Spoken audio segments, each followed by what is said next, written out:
এর চাইতে আর বড় ফিল্ড ছিল না। মানুষ যা দেখলাম আসার সময় তো 1-1.5 কিলো মানে মানুষই,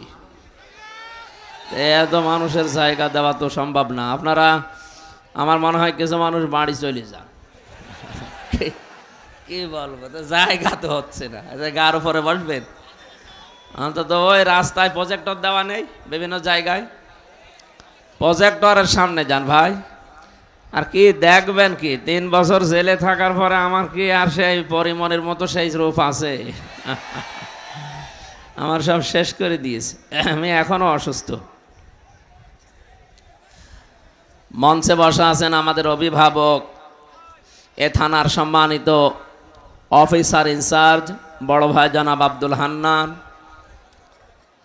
সামনে বসা মুসলমান ভাইরা, পর্দার আড়ালের সম্মানিতা মা এবং বোনেরা, প্রাণপ্রিয় রাজশাহীবাসী, দলমত নির্বিশেষে কোরআনের এই অনুষ্ঠানে আমরা এসেছি। আপনারা জানেন সারা বাংলাদেশ সহ বিভিন্ন জায়গায় এখন হিন্দু ধর্মের বড় অনুষ্ঠান চলছে। একটা কথা বলার জন্য বলা না, আমরা জানার জন্য বলছি।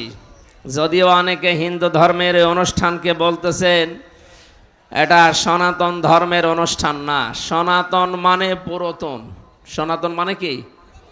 এ পৃথিবীতে সবচাইতে পুরাতন ধর্ম ইসলাম। এর আগে কিছু ছিল? বলেন। হযরত আদম আলাইহিস সালামকে আল্লাহ পাঠিয়েছিলেন সর্বপ্রথম মানুষ করে, তার ধর্ম কি ছিল? সুতরাং সনাতন ধর্ম এটা হিন্দু ধর্ম, খ্রিস্টান ধর্ম, বৌদ্ধ ধর্ম, ইহুদি ধর্ম নয়। এ পৃথিবীতে সনাতন ধর্ম মানে ইসলাম ধর্ম। কথা বলে না কেন? সেই ইসলামের যত ভালো ভালো কাজগুলো আছে তার অন্যতম আজকের এই অনুষ্ঠানটা। এটা কিন্তু একটা ইবাদত। এটা কি চলছে বলেন তো? ইবাদত যেইভাবে করা লাগে ওইভাবে করেন। মসজিদে নামাজ পড়তে যায় আমরা ইবাদত মনে করে, নামাজে দাঁড়িয়ে কেউ গল্প করে, এদিক ওদিকে তাকায়, কয়টা ফ্যান আছে গুনে নেয়। সুতরাং ওই জায়গায় যেমন ইবাদত মনে করেন, যদিও কাতারে অনেকের জায়গা হয় না, কষ্ট করে হলেও আপনি দাঁড়িয়ে নামাজটা আদায় করেন। এখানে আমরা দেখতে পাচ্ছি জায়গা হচ্ছে না, তারপরেও কষ্ট করেন। কোরআনে কারিমের জন্য যদি কেউ কষ্ট স্বীকার করে তার ডবল সওয়াব হবে। যেন আমরা যারা আরামে আছি আপনাদের তুলনায় তাদের সওয়াব কিন্তু ডবল হচ্ছে। একটু কষ্ট করেন ভাই। সবাইকে নিয়ে আমরা আল্লাহর ওই দরবারে শুকরিয়া আদায় করছি যিনি আমাদেরকে এই মুক্ত একটা জীবন দিলেন। আসলে পুলিশ দেখেও মানুষ ভয় পাচ্ছে না, সেই ভয়টা কেটে গেছে। যে সমস্ত কোলাঙ্গার অফিসারদের কারণে আজ এই প্রশাসনের উপরে মানুষের ধারণাটা পুরা পাল্টিয়ে গেছে, তাদের বিচার করা দরকার। এ পোশাকটার অনেক মূল্য ছিল, কিন্তু কিছু কোলাঙ্গার এই জালেমাকে টিকিয়ে রাখতে গিয়ে পোশাকের অমর্যাদা করে এমন জায়গায় পৌঁছিয়েছে, দেখেন পুলিশ বসে আছে তারপরও ভয় পাচ্ছে না।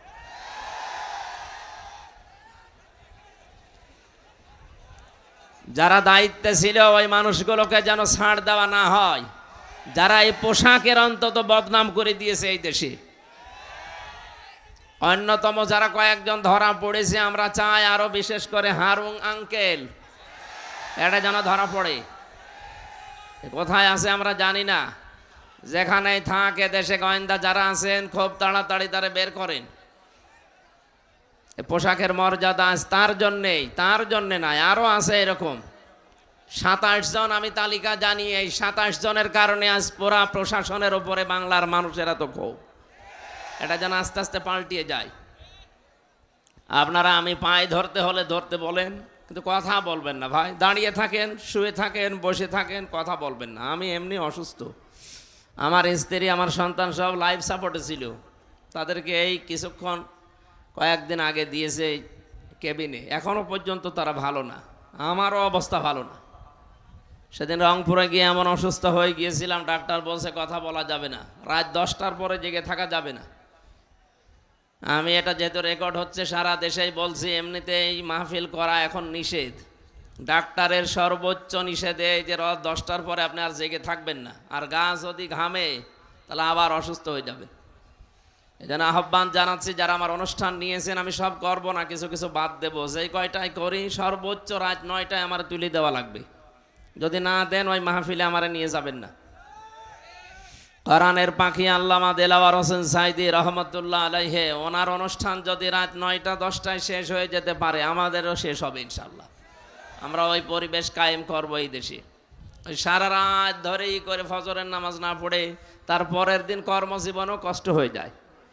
এটা আমাদের আর দরকার নেই। আপনারা এখনো কথা বন্ধ হয়নি, কথা বন্ধ করেন ভাই। ইবাদত হিসাবে যারা আমরা এখানে আসলাম, খুশি হয়ে বলেন তো আলহামদুলিল্লাহ। কোরআন শুনতে এসেছি যেহেতু, যারা শুনতে আসে তাদের আল্লাহ কিছু দায়িত্ব দিয়েছেন, যেহেতু এটা ইবাদত। আর যারা আমরা বলতে আসি, আমাদেরও আল্লাহ কিছু দায়িত্ব দিয়েছেন। আল্লাহ পাক বলেন, যারা শুনতে আসে তাদেরকে বলবেন ফাস্তামিউ লাহু ওয়া আনসিতু, তারা যেন চুপ থাকে। 2 নম্বরে শোনে। 2টা কথা আল্লাহ তাদেরকে জানিয়েছেন, যদি মেনে নিতে পারেন লাআল্লাকুম তুরহামুন। আল্লাহ পাক বলেন, আমার রহমত ওই জায়গায় নাজিল হবে। জোরে বলেন আল্লাহু আকবার। দল মত নির্বিশেষে যেটা পাওয়ার জন্য এই ময়দানে ছুটে এসেছি, সেটা আল্লাহর রহমত। সেটা কি? সুতরাং কোরআনের আলোচনা যখন আরম্ভ হয়েছে, 1 নম্বরে চুপ থাকেন, 2 নম্বরে শোনেন। এটা আপনাদের দায়িত্ব। আমরা যারা বলতে এসেছি, আমাদের দায়িত্ব কি? কোরআনে কারীম জানিয়েছে, কিতাবুন উনজিলা ইলাইকা ফালা ইয়াকুন ফি সাদরিকা হারাজুম মিনহু লিতুনযিরা বিহি ওয়া যিকরা লিল মুমিনিন। সূরা আরাফের 2 নম্বর আয়াতে আল্লাহ বলেন, এই যে একটা কিতাব আপনাকে আমি দিলাম, এটা যখন মানুষের সামনে উপস্থাপন করবেন, মানুষের সামনে ব্যাখ্যা বিশ্লেষণ তাফসীর করে শোনাবেন, তখন আপনার মনের ভেতরে যেন কোনো সন্দেহ, সংশয়, ভয়, ভীতি, দ্বিধা, দ্বন্দ্ব এইগুলো কাজ না করে। আপনার মনে যেন কোনো সংকীর্ণতা না আসে। এখানে হারাজন শব্দের অর্থ আমি তাফসীরে পেয়েছি 2টা, একটু খেয়াল করে করে শুনবেন। 1 নম্বরে যখন আপনি কোরআন মানুষের সামনে উপস্থাপন করবেন, আপনার এই কথা শোনার পরে সামনে যারা বসে আছে অনেক মানুষ এমন থাকবে, আপনার বক্তব্য না বোঝার কারণে তারা মন খারাপ করতে পারে। এরকম শ্রোতা নেই দেশে? বলেন না কেন? এটা যে আছে তার প্রমাণ আমার এই কুষ্টিয়ায় কয়েকদিন আগে মাওলানা সাদিকুর রহমান আজহারি উনি কোরআন দিয়েই কথা বলছিলেন। তাফসীরের নাম বলার পরেও কিছু মানুষ দেখলাম রেগে গেছে। এটা অবশ্যই তারা না বোঝার কারণে রাগ করেছে। কথা বলা লাগবে।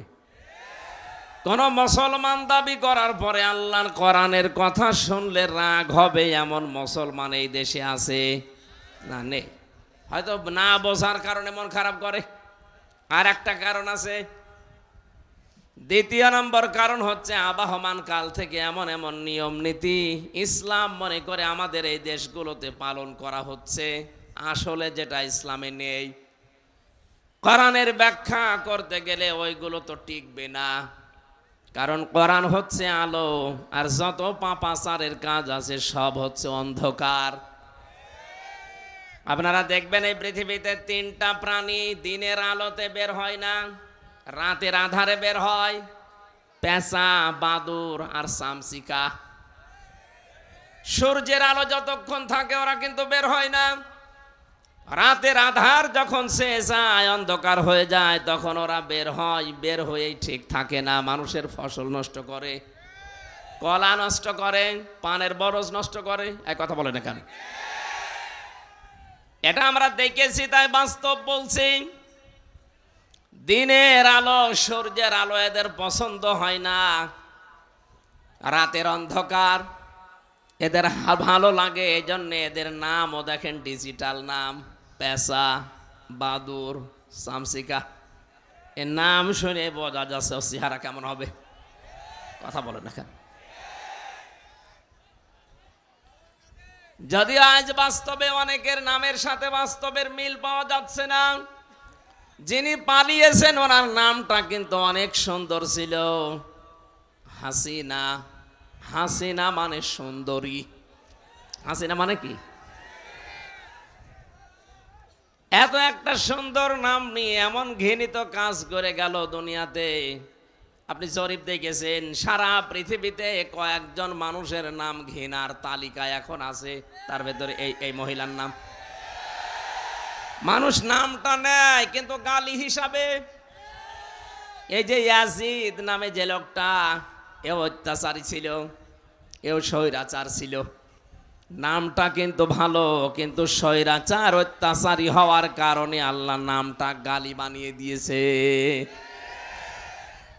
আমার মনে হয় কালের আবর্তে, যুগের বিবর্তনে দেখবেন এই সুন্দরী নামটাও একদিন গালি হয়ে যাবে।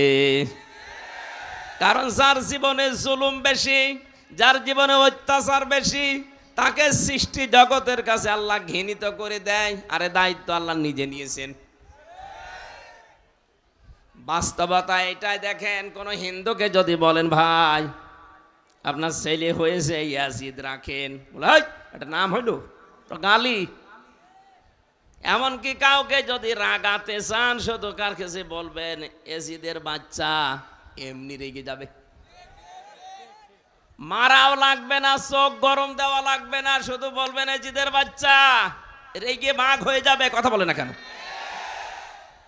এত সুন্দর নামকে জুলুম করার কারণে আল্লাহ যদি এত ঘৃণিত বানিয়ে দিতে পারেন, তা আপনার নাম যতই ভালো হোক, যে কাজ করলেন, আমি তো নিজেরটাই বলছি, আমার উপরে আপনি যা করেছেন নির্দেশ দিয়ে, 3টা বছরে যত অত্যাচার জুলুম আর নির্যাতন আমার উপরে গিয়েছে।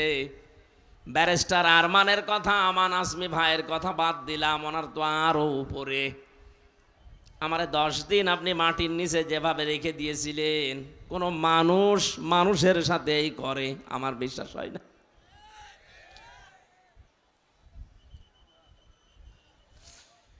এই অত্যাচারগুলো করার কারণে আমার তো যতটুকু এখন বাস্তবে জ্ঞান পেয়েছি, আমি দেখেছি আমার সংসারের দিকেই তাকিয়ে, এদেশের 18 কোটি মানুষ যদি ওই মহিলাকে মাফ করে দেয়, ব্যারিস্টার আরমানের বউ জীবনও মাফ করবে না।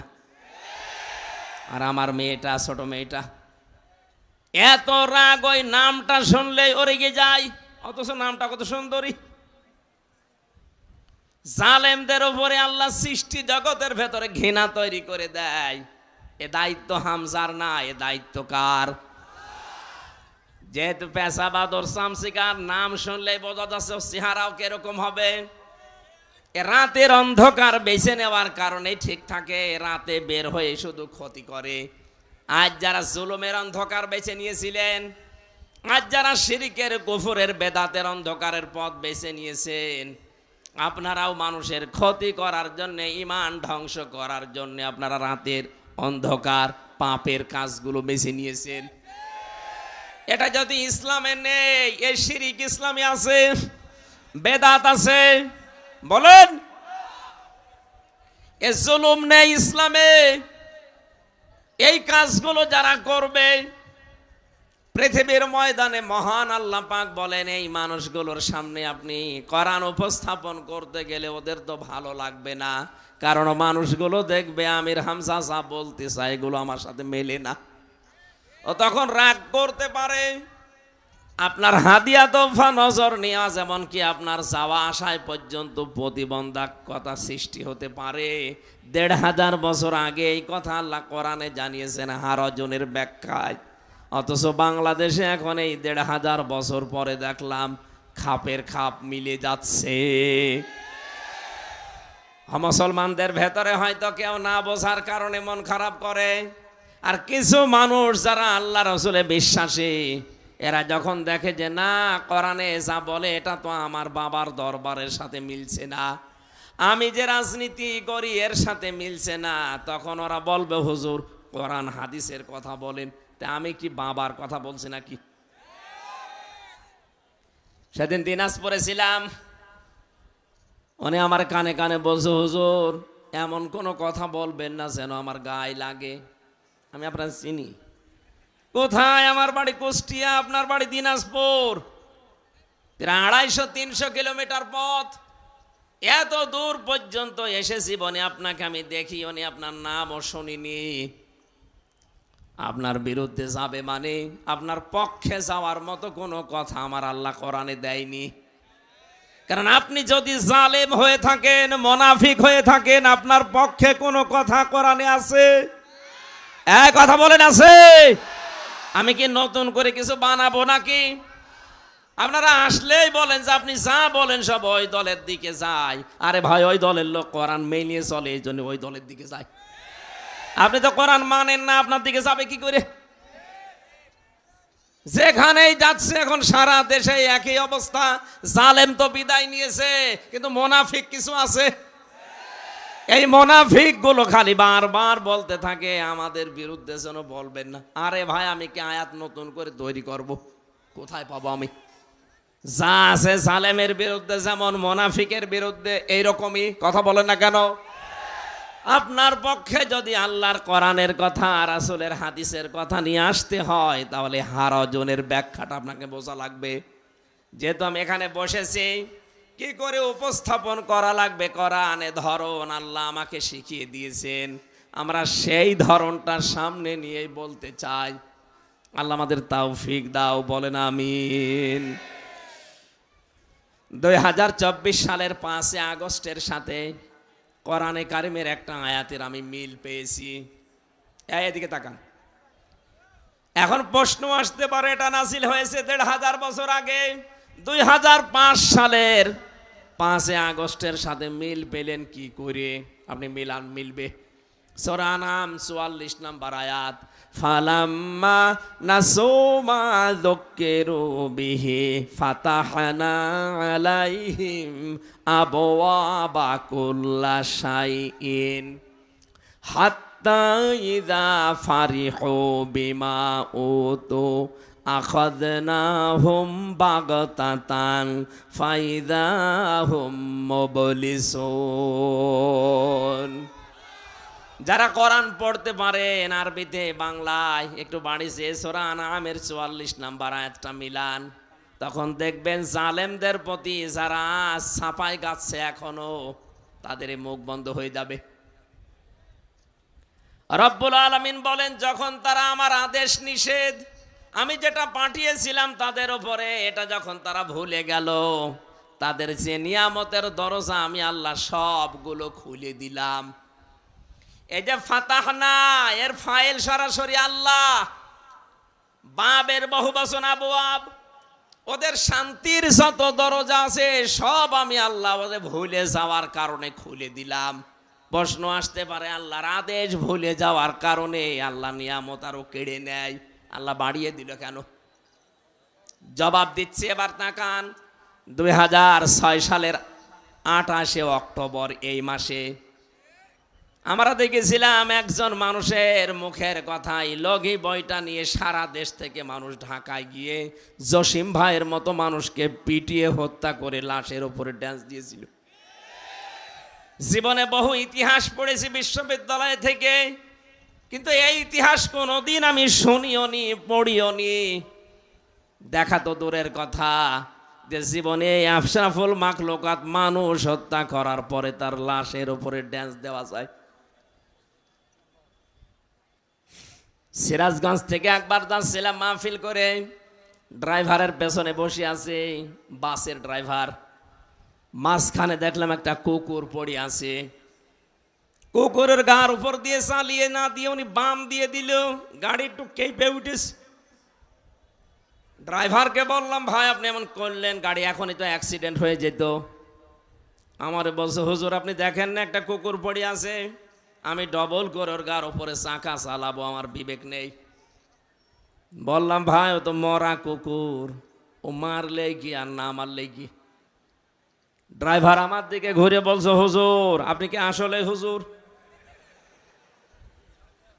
আপনি কেমন হুজুর? আপনি দেখছেন যে একটা মরা কুকুর পড়ে আছে, আমি আবার ডবল করে চাকা চালাবো, আমার বিবেক কি মরে গেছে? এই কথা শোনার জন্য আমি ছিলাম। একটা মরা নিকৃষ্ট প্রাণী, দুইটা কুকুর আর শুকুর, তার ভেতরে একটা পড়ে আছে, তাও মরে পড়ে আছে। এর ওপর দিয়ে আপনি চাকা চালাতে পারলেন না, আপনার বিবেকে বাধা দিল। অথচ জসিম ভাইয়ের মতো মানুষকে, জীবিত মানুষকে পিটিয়ে লগে বৈঠা দিয়ে মারার পরে লাশের উপরে ড্যান্স দিয়েছে এই দেশে। আপনাদেরকে মানুষ বলেন কি করে, আমার তো বিশ্বাস হয় না। এই পৈশাচিক নির্যাতন, এই দৃশ্য দেখার পরে আমার ওই সময় মনে হয়েছিল, না, এই পৃথিবীতে ক্ষমতার এই যে আসল যেটা, এটা আরামের জায়গা। অনেকে ভাবি আমরা, আসলে এটা আরাম। এই জায়গাতে আল্লাহ কোনোদিন এইরকম জালেমদেরকে আর দেবেন না।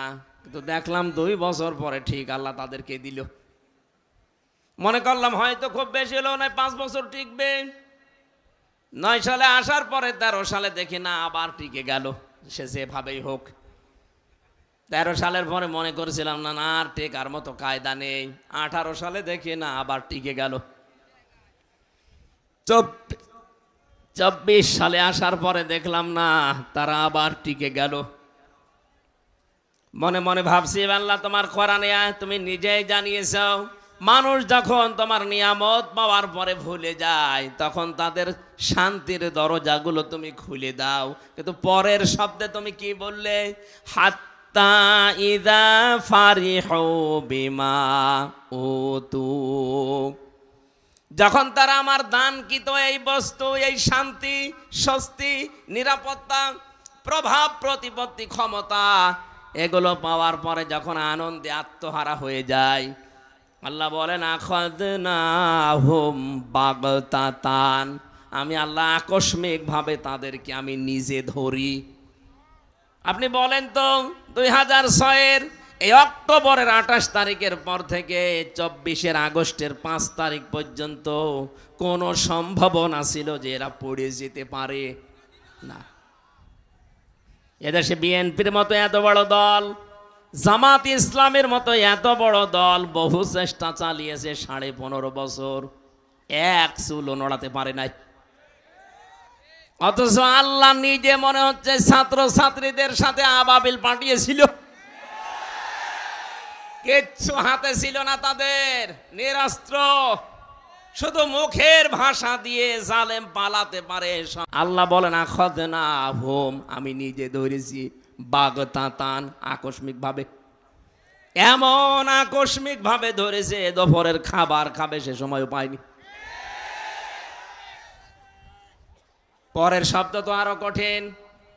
আল্লাহ পাক বলেন ফাইদাহুম মুবলিসুন, তাদেরকে আকস্মিক ভাবে ধরার পরে তারা হতাশ হয়ে পড়েছে।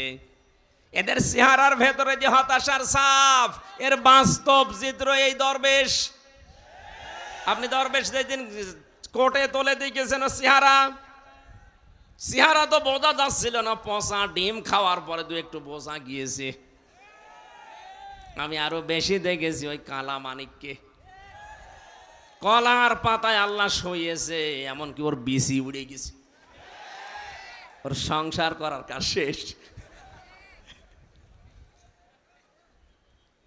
সূরা আলে ইমরানের 178 নম্বর আয়াতে আমি এর সাথে মিল পেয়েছি, ওয়ালা ইয়াহসাবান্নাল্লাযীনা কাফারু আন্নামা নুমলি লাহুম খায়রুল লিআনফুসিহিম ইন্নামা নুমলি লাহুম লিয়াজদাদু ইসমা ওয়ালাহুম আযাবুম মুহিন। কাফেরেরা ধারণা করেছে তাদের এই কম ক্ষমতা আল্লাহ মনে হয় তাদের ভালোবেসে দিয়েছে তাদের কল্যাণের জন্যে, কিন্তু না, মানুষ যদি সত্যি জুলুমের পথ বেছে নেয়, ইন্নামা নুমলি লাহুম লিয়াজদাদু ইসমা, আল্লাহ পাক বলেন ওই মানুষগুলোর পাপের বোঝা দিনের পরে দিন তখন পরিপূর্ণ হতে থাকে। এ 15.5 বছরে একবার তাই হয়েছে। পরিপূর্ণ যখন হয়ে গেছে পাপের বোঝা, ওয়ালাহুম আযাবুম মুহিন, ওদের জন্য অপমানজনক শাস্তি আল্লাহ রেডি করে রেখেছে, যেটা এখন দেখতে পাচ্ছি। একটা দেশ কত নিম্নগামী হলে, কত দুর্নীতিগ্রস্ত হলে, জাতীয় মসজিদের ইমাম পর্যন্ত পালিয়ে যায়। 350 এমপি একবারে পালিয়েছে, পৃথিবীর ইতিহাসে আমি পড়ে পাইনি। ওই 850 বছর আগের এক ইতিহাস পড়েছিলাম, লক্ষণ সেন পালিয়েছিল। আরে 850 বছর পরে পৃথিবীর ইতিহাস পাল্টিয়ে ওনার নাতি পাল্টিয়েছে। কথা বলে না কেন? কোরআনের এই আয়াত থেকে আমি যেটা পেয়েছি, এই এদিকে তাকান, আল্লাহ রাব্বুল আলামিন যেটা জানাতে চেয়েছেন তাদের জন্য অপমানজনক শাস্তি আমি আল্লাহ রেডি করে রাখি, যারা জুলুম করবে এবং যারা জালেমদের সহযোগী হবে। জাতীয় মসজিদের ইমাম তো সম্মানের পাত্র, অথচ কয়েকদিন আগে যে অপমান হয়েছে এই মহিন শব্দটা ওর সাথে মিলে যায়। মুসল্লিদের পক্ষ থেকে জুতা পিটা করেছে, ও বলছে আমার গায়ে জুতা লাগেনি। ওরে শয়তান, এতগুলো জুতা খেয়েছে তো বলো জুতা লাগেনি। আর কত অপমান হবেন।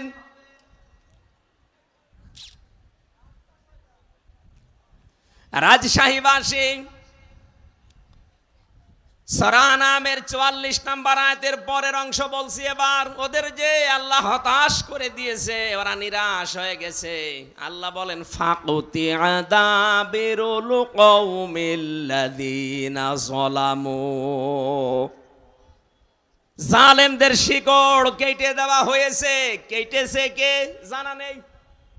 ফাকুতিয়া মজহুল, এর ফাইল জানা নেই। সুতরাং এই দেশে জালেমদের শিকড় কাটা আরম্ভ হয়েছে। এদেশে জালেমদের কোনো শিকড় থাকবে না, কে কাটবে কেউ জানবে না। আমরা চাই যারা বড় জালেম ছিল, যারা মাঝারি জালেম ছিল, যারা ছোট জালেম ছিল, প্রত্যেকের তালিকা করে করে মোড়ে মোড়ে টাঙিয়ে দেন। কোন জালেম যেন আর এই বাংলাদেশে প্রবেশ করতে না পারে, নিজের এলাকায় যেন আর প্রতিষ্ঠা না পায়। এই কথা বলা লাগবে, এটা ওদের জুলুমের পুরস্কার। কারণ জালেমদের দুনিয়াও শেষ, আখেরাত তো শেষ হয়ে গেছে আগেই। জালেমদের জন্য আখেরাতে কিচ্ছু নেই। জালেম মরবে আর জাহান্নামে যাবে, কারণ জালেমরা আল্লাহর মামলার আসামি। শব্দটা অনেক ভারী।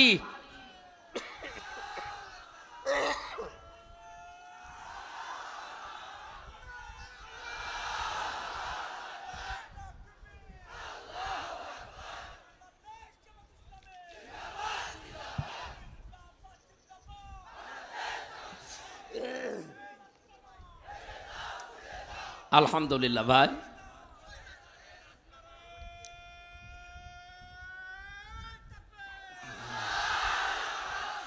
যারা এখনো পর্যন্ত এই দুঃসাহস দেখাচ্ছেন যে আমি পাশাপাশি আছি, চট করে ঢুকে পড়বো, আগে কিন্তু আর সেই 2024 সালের 5 আগস্টের আগের বাংলাদেশ এখন আর নেই। আমি সারা বাংলাদেশের 560টার উপরে থানায় ঘুরছি, সারা দেশে অবস্থায় একই। জালেম দেখলেই তাদের শিকড় কেটে দিচ্ছে। কোরআন জানাচ্ছে, কে কাটছে জানা নেই। জালেমদের ভেতরে ভয় লাগিয়েছে কে?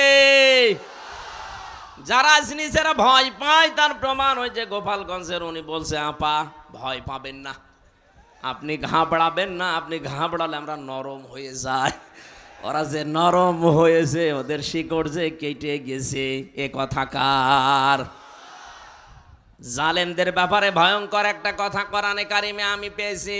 সূরা শূরা 42 নম্বর আয়াত, ইন্নামাস সাবিলু আলাল্লাযিনা ইয়াযলিমুনান নাস।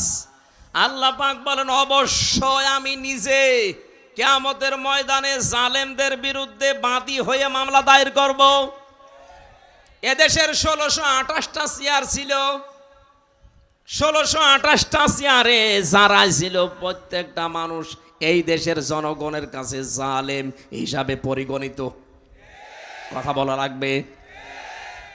এই 1628টা চেয়ারের কারণে আজ হাজার হাজার মানুষ গুম হয়ে গেছে, খুন হয়ে গেছে, বছরের পরে বছর আমার মতো জেল খেটেছে। কত কিছু থেকে তারা বৈষম্যের শিকার ছিল। এমনিতেই ছেলে মেয়েরা ফুসে ওঠেনি, বিশ্ববিদ্যালয় থেকে অনার্স মাস্টার্স করে ফার্স্ট ক্লাস ফার্স্ট হওয়ার পরেও তার জায়গায় সে যেতে পারবে না। এর চাইতে বৈষম্য আর কি হতে পারে? আমরা চাই কিয়ামতের আগে এই বৈষম্য যেন এদেশে আর ফিরে না আসে। জালেমরা যেহেতু এই দেশে হামজার মামলার আসামি না, এরা সরাসরি মামলার আসামি কার? এজন্য কোনো জালেম এদেশে থাকতে পারবে না। এদেশে থাকতে হলে মানুষের বন্ধু হয়ে থাকা লাগবে। নবীজির হাদিস ছিল খয়রুন নাস মাইয়ানফাউন নাস। হাদিসের ব্যাখ্যার দিকে আমি পড়েছি, নবীজি কিন্তু এ কথা বলেন না যে সর্বোত্তম মানুষ ওই লোকটা যে লোকটা মুসলমানের উপকার করে না। খয়রুন নাস মাইয়ানফাউন নাস, ইয়ানফাউ মুজারে বর্তমান ভবিষ্যৎ, প্রেজেন্ট ফিউচার, নাস মানে মানুষ। নবীজি খয়রুন নাস ইয়ানফাউল মুসলিমুনা বলতে পারতো না? পৃথিবীতে যারা মুসলমানের উপকার করে এরাই উত্তম না। মানুষ হয়ে যদি কেউ মানুষের উপকার করে, মানুষকে সাহায্য করে, তাকে একটু এগিয়ে দেওয়ার জন্য চেষ্টা চালায়, আল্লাহর দরবারে উত্তম মানুষ। সুবহানাল্লাহ বলতে পারেন নাই? এটা আমার মনে হয় এই বাংলাদেশে সবচাইতে বেশি এই হাদিসটা মেনে চলছে এখন আমিরে জামাত ডাক্তার শফিকুর রহমান। আপনি দেখছেন না 5 তারিখের পর থেকে তার অ্যাক্টিভিটিস। বিশ্বনবী কাতের স্ত্রী খাদিজাতুল কুবরা রাদিয়াল্লাহু তাআলা আনহা 5টা বিষয়ে সান্ত্বনা দিয়েছিলেন যে আপনি তো এই 5টা কাজ করেন, আপনাকে আল্লাহ ভয় দেখাবে না, আপনি ভয়হীন, আপনাকে কেউ ভয় দেখাতে পারে না। তার 2 নম্বরে এটা ছিল ওয়া তাহমিলুল কাল্লা, আপনি মানুষের বোঝা হালকা করে দেন।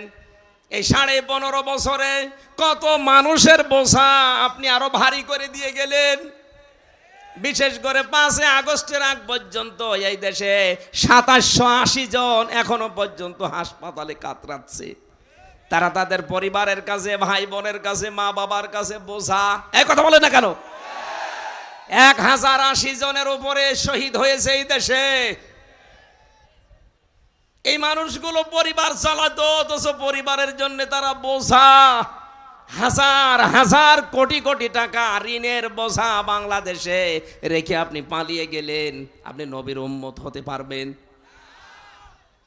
নবীর আদর্শ ছিল বোঝা আরো হালকা করে দেওয়া।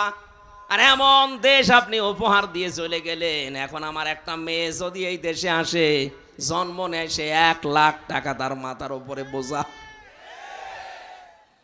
হাজারো মানুষের বোঝার কারণ আপনি হাজার হাজার লক্ষ লক্ষ মানুষের মাথার উপরে যে বোঝাগুলো দিয়ে গেলেন, চিন্তার বোঝা, খাদ্যের বোঝা, কত রকমের বোঝা তাদের মাথার উপরে দিয়ে আপনি আরামে খাচ্ছেন। আর নিজে নিজে মোবাইল করে করে ফোন আলাপ ফাঁস করেন মানুষকে ভয় তাকাতে। আপনার এই এই এই বাটপারি মানুষ বুঝে ফেলেছে। ও নিজে নিজে ওগুলো করে, এডিট করে, এরপরে ছাড়ে যেন ওর নিজের ভেতরে, মানুষের ভেতরে একটু সঞ্চার হয় আসার। এটা মানুষ কিন্তু বুঝে ফেলেছে যে নিজে নিজে ফোন করে ফোন আলাপ আপনি ফাঁস করছেন। এদেশের সত্যি বলছি আমি, সারা দেশ ঘুরে অবস্থায় একই। কোন জালেমের ঠাঁই এদেশে আর হবে না। আশা করছি কোন জালেম যদি ধরা পড়ে ওর উপযুক্ত শাস্তি না দিয়ে যেন আদালত জামিন না দেয়। দেখছি কয়েকজন জামিন পাচ্ছে। যারা দায়িত্বে আছেন সাবধান, উর্মির মতো করবেন না। উর্মির মতো যদি আপনিও ধরা পড়েন, আপনার জীবন কিন্তু দেশের মানুষের হাতে চলে যাবে আজরাইল আসার আগেই। আজরাইল জান কবজ করতে আসবে পরে, আগে করবে জনগণ। এই জন্য আশা করবো কোন জালেম যদি সত্যিই প্রমাণ হয় এটা জালেম জুলুম করেছে, তার যেন জামিন না হয়। আমি বিনা কারণে যদি 3 বছর জেল খাটতে পারি, জালেমদের তো 9 বছর খাটা দরকার। এই কথা বলা যাবে না, কথা বোঝার চেষ্টা করেন। আমি যে কথাটা বোঝাতে চাচ্ছি, আমরা যেহেতু এমন একটা পরিবেশ, এমন একটা দেশ চাচ্ছি, বিশ্ব নবীকে তার স্ত্রী সান্ত্বনা দিয়েছিলেন, হে আমার স্বামী, আপনি কখনো ভয় পাবেন না। কারণ যে মানুষগুলো মানুষের বোঝা হালকা করে দেয়, তাদেরকে আল্লাহ নির্ভয় করে দেয়। এর বাস্তব প্রমাণ, যার নাম বললাম এই লোকটা, আমি নিজে তার সাথে ছেলেছিলাম। তার যে তাকওয়া, এই লোকটার যে ইবাদত বন্দেগী আমি কাছ থেকে দেখেছি, আল্লাহর ওপরে তার যে তাওয়াক্কুল ভরসা এমনি এমনি তৈরি হয়নি। এই মানুষটা একামতের দিনের এই লাইনে আসার পর থেকে জীবন উৎসর্গ করে দিয়েছে মানবতার জন্য। এই দেশে 18 কোটি মানুষের এই একজনের নামে শুধু বানায় ডাক্তার শফিকুর রহমান, মানবতার ফেরিওয়ালা। বিশ্ব নবীকে তার স্ত্রী খাদিজা বলেছিল এটা। আপনি ভয় পাবেন না, কোনো কিছু আপনাকে ভয় দেখাতে পারে না, কারণ আপনি মানুষের বোঝা হালকা করেন। আপনি কোন নবীর উম্মত দাবি করছেন, মানুষের বোঝা আরো ভারী করে দিচ্ছেন। আমার পরিবারে 3টা বছরে যে বোঝা তৈরি করে দিয়ে গেলেন, আমার বাবা অসুস্থ, আমার মা অসুস্থ, আমার ম্যাডাম লাইফ সাপোর্টে ছিল কয়েকদিন আগেও, মেয়েটা আইসিইউতে, আর আমি জেলখানায় পড়ে আছি 3 বছর। কোনো কিছু করার পরে যদি আমারে দিতেন আমি মেনে নিতাম, কিচ্ছু জানি না। আপনি নিজেই বলতেন রিমান্ডে এসে, বলে না আপনি জানি কিছু করেননি, তারপরও ওপরের নির্দেশ। এই ঠনকো একটা মামলা দিয়ে, মামলায় যদি আমার সাজাও লাগিয়ে দিত তাও সর্বোচ্চ 3 মাস, অথচ 33 বারের উপরে মামলাটা আমার সিএমএম কোর্ট, জজ কোর্ট, হাইকোর্ট। 33 বার আমার বাবা, আমার চাচা, আমার যারা শোভাকাঙ্ক্ষী ছিল জোর জোর করে তুলেছিল মামলা, জামিন দেয়নি। কয়েকদিন আগে মামলাটা পুরা খারিজ হয়ে গেছে। বিচারপতি ওইটা দেখার পরে বলছে, কি দেখে বিচার করবো, এর ভেতরে কোনো মাল নেই। যা, এর ভেতরে মাল নেই। 3 বছর তো মামলা আপনার কাছে ছিল, এতদিন তো বলেননি যে মাল নেই। উনি এই কথাই আমারে বলতো, আমি পরে পরবর্তীতে কথা বলেছিলাম, বলছো হুজুর আমার হাত বাঁধা। আমি জানি শুধু ওনার না, এখন যেহেতু ওনার হাত খোলা, এখন ন্যায় বিচার করতে পারছে। এদেশে 1628টা চেয়ার আছে, আব্দুল হান্নান ভাই সহ প্রত্যেকটি মানুষের চেয়ারের হাত যেন আবু সাইদের মতো খোলা থাকে।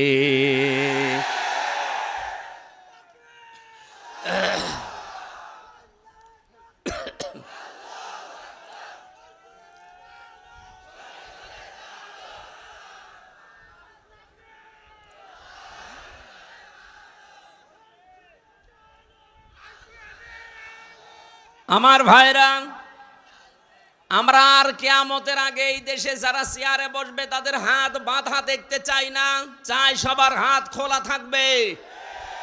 হাত খোলা থাকলে আমার বছর এই বিচার পাবেন আপনি এই থানাতে গিয়ে, ফাঁড়িতে গিয়ে। এক কথা বলেন না কেন?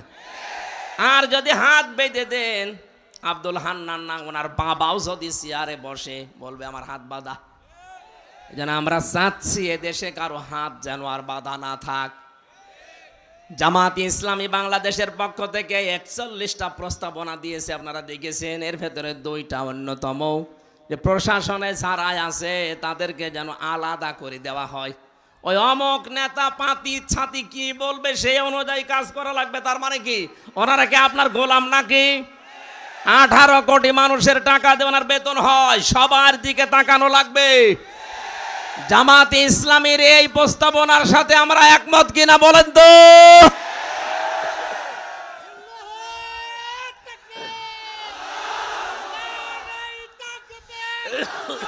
আলহামদুলিল্লাহ।